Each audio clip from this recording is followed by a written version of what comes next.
A Muslim shop owner was allegedly attacked by a man who was later caught by police. The man here is Shakir Hawk, and there you see him with some of the injuries that he suffered as a result of being attacked. Now, he is a store owner, and apparently, while he was working in Queens, a man approached him and just started attacking him. According to Shakir, he punched me here. I fell down here, showing where, he fell in the store. I say, "What the hell are you doing? What's wrong with you?" The attacker said, "I kill Muslims." He sounds sophisticated. Yeah, that's one instance of an hate crime targeted toward Muslims. There's been many more. We're going to get to another one in just a second. But again, I mean, it's incredible. These are people who are attacking Muslims because they believe Muslims are violent. They believe that Muslims are killers. So you know what it reminds me of? It reminds me of the sick sumbitch in San Bernardino, Farouk, who did the shooting. Right. One of his victims was this Messianic Jew who said, "Hey, I'm worried that Islam is too violent." Mm-hmm. And Farouk used to debate with him, according to witnesses, saying that Islam is a religion of peace. And then he showed what a religion of peace it was by killing that guy. Okay, you made his point for him in the most horrible, gruesome way. You dumb, despicable person. Now, here's a guy on the opposite side attacking a Muslim saying, "You guys are the violent ones," and smashing the guy's face in. I know, stupid people, ignorant people, violent people often miss the irony. They miss the irony. And we have these discussions about rhetoric, and people like to think that rhetoric has no negative consequences on society whatsoever.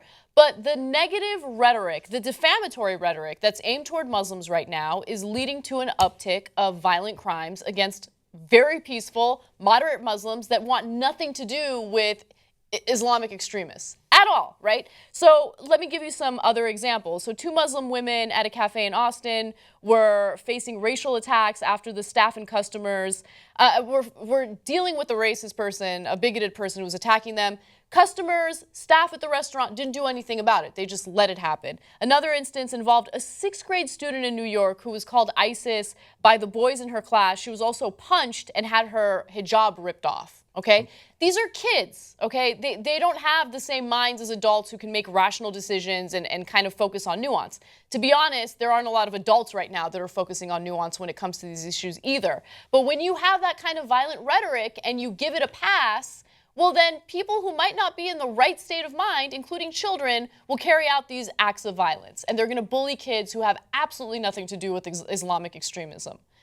So look, I know you're not allowed to say the words Dylan Roof or now Robert Deere, but when they did those crazy acts of violence based on race, as Roof did, and religion, as Deere did, how insane would it have been to find some random white Christian people and start punching the crap out of them and be like, "Oh, it's because you Christians are so violent," right? And that person, it's the craziest thing you've ever heard, right? It doesn't make any sense.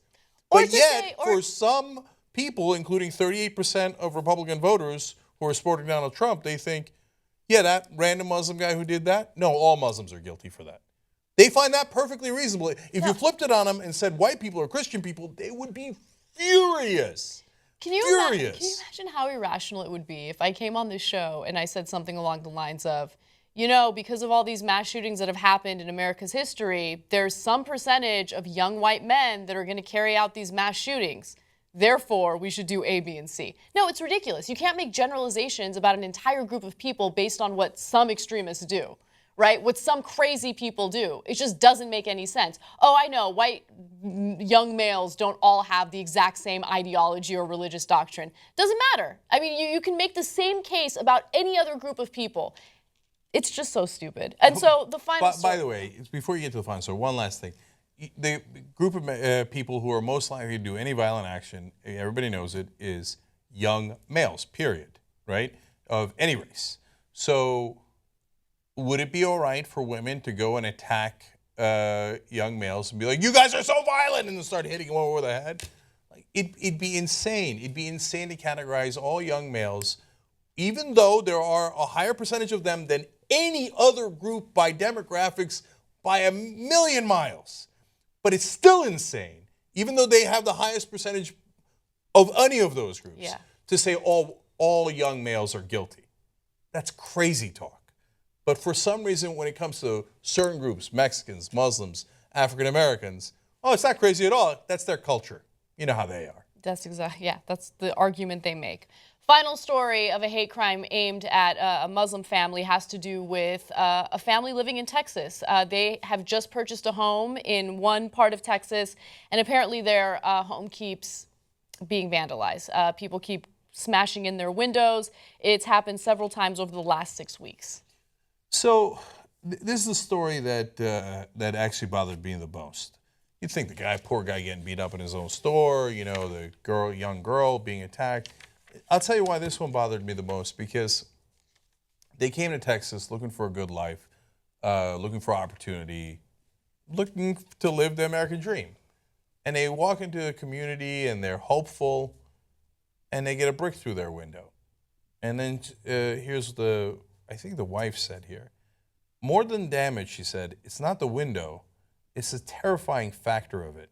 It is them trying to terrorize us or scare us. The kids are scared to go up or down alone. So it wasn't once. They keep throwing the brick through the window every week, several times a week. Mm-hmm. Can you imagine if that happened in your house? How scary that would be. I'm imagining a brick thrown through my window. I'd be so mad. And I would be terrified. I mean, that would terrorize me. I would be worried for my life. I wouldn't feel safe in my own home. And then once every couple of days, it happens again and again. You can't have your kids walking by the window. Yep. Right? And you don't feel safe at all. And why?